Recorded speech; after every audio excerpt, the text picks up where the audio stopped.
Hello and welcome students, আশা করি তোমরা সকলেই খুব ভালো আছো। জ্ঞানজ্যোতি কোচিং সেন্টারের পক্ষ থেকে তোমাদের সবাইকে আরো একবার স্বাগত। তো আমি মীরা ম্যাম, আমি আজকে তোমাদের ক্লাস 11-এ তোমাদের যে বাংলা সমাজ সাহিত্য রয়েছে, বাংলা শিল্প সাহিত্যের ইতিহাস যে রয়েছে, সেখান থেকে একটা গুরুত্বপূর্ণ টপিক, তোমাদের যে বৈষ্ণব পদাবলী রয়েছে, সেই বৈষ্ণব পদাবলী সম্পর্কে কিন্তু আজকে আমি আলোচনা করব। তো সে আলোচনাটা শুরু করার পূর্বে তোমাদের ছোট্ট করে একটা ইনফরমেশন দিয়ে দিই। দেখো, বোর্ডের কর্নারে তোমরা দুটো নাম্বার দেখতে পাচ্ছ। এটা হচ্ছে আমাদের জ্ঞানজ্যোতি কোচিং সেন্টারের অফিসিয়াল হেল্পলাইন নাম্বার। এখানে কিন্তু তোমাদের অনলাইনে ক্লাস করানো হয়, তার সঙ্গে তোমাদের নোটস দেওয়া হয়। তো তোমরা যারা যারা আমাদের সঙ্গে অনলাইন ক্লাসে যুক্ত হতে চাচ্ছ, তারা এই উপরে দেওয়া নাম্বার দুটির সঙ্গে যোগাযোগ করে কিন্তু আমাদের সঙ্গে যুক্ত হয়ে যেতে পারবে। ঠিক আছে, তাহলে আলোচনাটি আমি শুরু করছি। দেখো, তোমাদেরকে আমি বললাম তোমাদের যে বাংলা মধ্যযুগের যে সমাজ সাহিত্য রয়েছে, সেই সমাজ সাহিত্যের ধারা থেকে একটি গুরুত্বপূর্ণ টপিক বৈষ্ণব পদাবলী। এই বৈষ্ণব পদাবলী সম্পর্কে কিছু তথ্য আজকে আমি তোমাদেরকে জানাবো। এটা জানানো তোমাদের জন্য খুবই গুরুত্বপূর্ণ, তোমাদের খুবই সাহায্য হবে। এবং তার সঙ্গে এর ওপর থেকে যে তোমাদের এমসিকিউ আসবে, 5 মার্কস রয়েছে যেখানে, সেই এমসিকিউ নিয়েও কিন্তু আমি আলোচনা করবো। আগে সেখান থেকে আমি কিছু তথ্য তোমাদের জানিয়ে দিই। দেখো, বৈষ্ণব পদাবলী যে রয়েছে সেটা সম্পর্কে আজকে আলোচনা করব। দেখো, প্রথমে যদি আমি বলি, এখানে কিছু কিছু পয়েন্ট আমি করেছি, আরো মুখে আমি আলোচনা করব।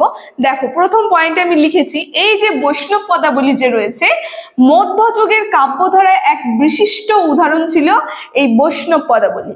যদি মধ্যযুগের কাব্যধারায় আমরা দেখি, একটা বিশিষ্ট উদাহরণ কিন্তু এই বৈষ্ণব পদাবলী। এই বৈষ্ণব পদাবলী জিনিসটা আসলে কি, আমি যদি তোমাদেরকে একটু করে বোঝানোর চেষ্টা করি, মানে এক কথা যদি বলি, তোমরা যদি বুঝতে চাও, সেটা হচ্ছে বৈষ্ণব পদাবলী রাধা কৃষ্ণের যে প্রেম লীলা, অলৌকিক প্রেম লীলা, সেই অলৌকিক প্রেম লীলা সম্পর্কে বলা হয়েছে। এবং সেই প্রেম লীলাকে বর্ণনা করে বিভিন্ন কবি, বৈষ্ণব কবিরা যারা রয়েছে, তারা সেই আধ্যাত্মিক একটা প্রেমরস, ভক্তিরস, এবং সেটাকে বর্ণনা করতে করতে তারা আধ্যাত্মিকের সঙ্গে যুক্ত হয়ে গেছে। তো এই যে বর্ণনা, রাধাকৃষ্ণের প্রেমের লীলা বর্ণনা, সেই সম্পর্কে কিন্তু এই বৈষ্ণব পদাবলীতে আমরা দেখবো।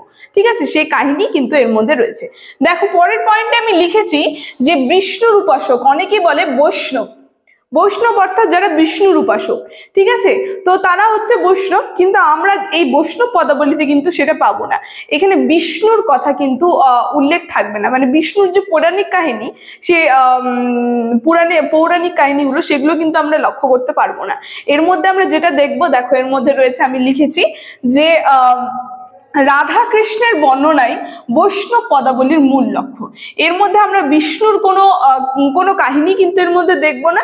যে রাধা কৃষ্ণের যে প্রেম লীলা, সেই প্রেম লীলাই কিন্তু এই বৈষ্ণব পদাবলীর মূল লক্ষ্য, যেটা আমি আলোচনা করলাম। তাই বাংলা প্রবাদে দেখো রয়েছে, এখানে আমি লিখেছি, বাংলা প্রবাদেই কিন্তু অনেকেই বলে যে কানু বিনে গীত নেই। ঠিক আছে, তো মানে আমরা যদি দেখি, এই যে চৈতন্য পূর্ব এবং চৈতন্যোত্তর পর্বের বৈষ্ণবীয় চিন্তাধারার মধ্যে প্রভেদ ঘটলেও বাংলা সাহিত্যের এই ধারাটি আজও বাঙালিদের চেতনায় প্রভাব বিস্তার করে আছে।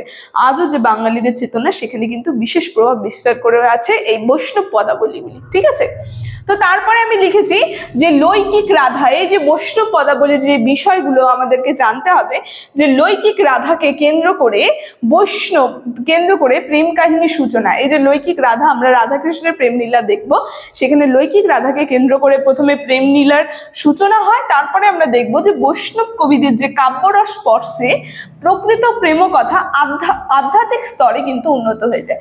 এই যে তার স্পর্শে, প্রকৃত স্পর্শে সেই লৈকিক প্রেম লীলায় কি হয়, আধ্যাত্মিক জগতে কিন্তু চলে আসে। ঠিক আছে, আধ্যাত্মিক স্তরে তারা উন্নত হয়ে যায়। পরে আমি লিখেছি, আমাদেরকে যেটা জানতে হবে, এই যে বৈষ্ণব পদাবলী, এটা শুরুটা কোথা থেকে হলো।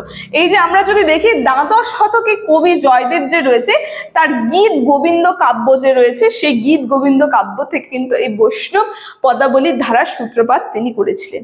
দ্বাদশ শতাব্দীতে জয়দেব যে রয়েছে, সেই জয়দেব কবি তার গীত গোবিন্দম যে বৈষ্ণব পদাবলী রয়েছে, এর থেকে কিন্তু তিনি এই বৈষ্ণব পদাবলী ধারাগুলি সূচনা করেছে। ঠিক আছে, তো সেই বৈষ্ণব পদাবলী সম্পর্কে আরো একটু কিছু আমরা জেনে নিই। সেটা হচ্ছে, আমরা যদি বলি যে চৈতন্য পূর্ব যুগের পদাবলী বৈষ্ণব চেতনার অপ্রতুলতা লক্ষ্য করা যায়। ঠিক আছে, চৈতন্যোত্তর কবিগণ উজ্জ্বল নীলমণি, ভক্তি ভক্তি রসামৃত এবং শ্রীকৃষ্ণ কর্ণামৃত মিত, আর তার সঙ্গে বিদ্ধগম মাধব, ঠিক আছে, বিদ্ধগম মাধব প্রভৃতি গ্রন্থের কিন্তু ভাবধারার প্রভাবিত করেছে। কি কি দেখলাম? উজ্জ্বল নীলমণি, তারপরে ভক্তি রসামৃত, কৃষ্ণ কর্ণামৃত, এই সমস্ত কিন্তু গ্রন্থের ভাবধারা রচনা করেছে, মানে এই বৈষ্ণব পদাবলী গ্রন্থের ভাবধারাগুলি কিন্তু এর মধ্যে রচিত হয়েছে। তো বলেছে চৈতন্যের পূর্বযুগে দুজন খ্যাতনামা বৈষ্ণব পদাকার যদি আমরা দেখি, এর মধ্যে রয়েছে একজন চণ্ডীদাস, একজন বিদ্যাপতি, ঠিক আছে। চৈতন্যের পূর্বযুগে মানে তার জন্মের পূর্বে, যে পূর্বযুগের যদি আমরা দেখি, দুজন বিখ্যাত কবির নাম এই বৈষ্ণব পদাবলীর, একজন হচ্ছে বিদ্যাপতি, আরেকজন হচ্ছে চণ্ডীদাস। তারপরে বলেছে এ কথা অবশ্যই মনে রাখা উচিত যে বৈষ্ণব ধর্মের উপাসনা প্রেম ধর্মেরই উপাসনা, এবং যা সকল মানুষকে সমান চোখে দেখে, এবং বৈষ্ণব পদাবলীর আবেদনও সর্বজনীন।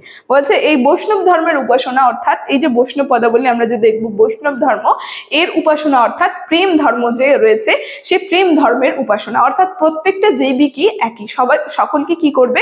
সমান চোখে দেখবে, ঠিক আছে। তো আমি বললাম এই আর কি দুজন খ্যাতনামা, চৈতন্য পূর্বযুগের দুজন খ্যাতনামা কবির নাম ছিল একজন চণ্ডীদাস, আরেকজন বিদ্যাপতি। তাদের সম্পর্কে যদি আমরা একটু ডিটেলসে জানতে চাই, যে চণ্ডীদাস আর বিদ্যাপতি, সেটা তাদের সম্পর্কে জানাটা আমাদের জন্য খুবই গুরুত্বপূর্ণ। দেখো আমি একটু তাদের চণ্ডীদাসের সম্পর্কে একটু বলে দিই, যে বৈষ্ণব কবি চণ্ডীদাস, তার সম্পর্কে বলেছে যে বৈষ্ণব পদাবলী সাহিত্যে সর্বজন শ্রদ্ধেয় একটা নাম হচ্ছে চণ্ডীদাস। এই বৈষ্ণব পদাবলী যখনই উঠে আসবে তখন সব থেকে শ্রদ্ধেয় একজন ব্যক্তি, কবি, তিনি হচ্ছেন চণ্ডীদাস হবেন। বলেছে চণ্ডীদাসের জন্ম আমরা জেনে নিই তার সম্পর্কে, যে বীরভূম জেলায় নানুরের অধিবাসী ছিলেন তিনি। বীরভূম জেলায় যদি দেখি, সেখানে নানুরের অধিবাসী কিন্তু এই চণ্ডীদাস ছিলেন। বলেছে তিনি আক্ষেপানুরাগ পদের রচনায় তার শ্রেষ্ঠত্ব সর্বজন স্বীকৃতি। আমরা যদি এই বৈষ্ণব পদাবলীর মধ্যে আক্ষেপানুরাগ দেখি, যদি এই আক্ষেপানুরাগের মধ্যে তিনি কিন্তু শ্রেষ্ঠ, আর কি সব থেকে বেশি খ্যাত ছিল তার এই আক্ষেপানুরাগ রচনার মধ্যে। বলেছে যে চণ্ডীদাসের রাধা যেন জৈবনের যোগিনী। এই যে চণ্ডীদাস যে তার পদগুলি রচনা করেছেন, সেখানে তার পদের মধ্যে আমরা দেখবো যে রাধার যে জৈবনের যোগিনী, অর্থাৎ জৈবনের বিরহ, রাধার যে পূর্ণ জৈবনের যোগিনী, সেই সমস্ত কিছু কিন্তু তিনি বর্ণনা করেছেন। বলছে মাধুর পর্যায়ে বিরহ কাতর চণ্ডীদাস মূলত বিরহের কবি, এবং তার কাব্যসুরও করুন, ঠিক আছে। তাকে যদি আমরা দেখি যে জৈবন রাশি, রাধার যে বিরহ, সেই সমস্ত কিন্তু তিনি বর্ণনা করেছেন, তাই তাকে বলা হয় বিরহের কবি। তারপরে কি বলেছে? চণ্ডীদাস পঞ্চদশ শতকের তৃতীয় চতুর্থ দশক চণ্ডীদাসের পদগুলি রচিত হয়েছে তা অনুমান করা হয়। আমরা কি দেখবো? এই চণ্ডীদাস যে রয়েছে তার হলো পদগুলি তৃতীয় চতুর্থ দশকে কিন্তু রচনা করা হয়েছিল। এরপরে যে আরো রয়েছে বিদ্যাপতি, চণ্ডীদাসের সম্পর্কে তো আজকে কিছু কিছু বললাম, এরপরে বিদ্যাপতি এবং তার সঙ্গে আরো বিভিন্ন যে কবি ছিল তাদের সম্পর্কে আমরা জেনে নেব। আজকে আমরা জানলাম যে জয়দেব যে রয়েছে, জয়দেব প্রথম, তার থেকেই বৈষ্ণব পদাবলীর সূচনাটা হয়েছিল। তারপরে চণ্ডীদাসের সম্পর্কে আমরা একটু জেনে নিলাম, তার জন্মস্থান, তার রচিত যে কাহিনী, তার বিষয়, তার পদাবলীর বিষয়, সেগুলো সম্পর্কে জেনে নিলাম। এবং এরপরে আমি আরেকটা ভিডিও বানাবো যেখানে আমি আরো বিভিন্ন যে বৈষ্ণব পদকর্তা যারা রয়েছে, বৈষ্ণব কবিরা, তাদের সম্পর্কে কিছু গুরুত্বপূর্ণ তথ্য আমি আলোচনা করব। তো আজকের আলোচনাটা আমি এখানে শেষ করছি। দেখা হচ্ছে এর পরের ভিডিওতে। আলোচনাটি যদি তোমাদের ভালো লেগে থাকে অবশ্যই like, comment, share and subscribe করে দেবে। Thank you.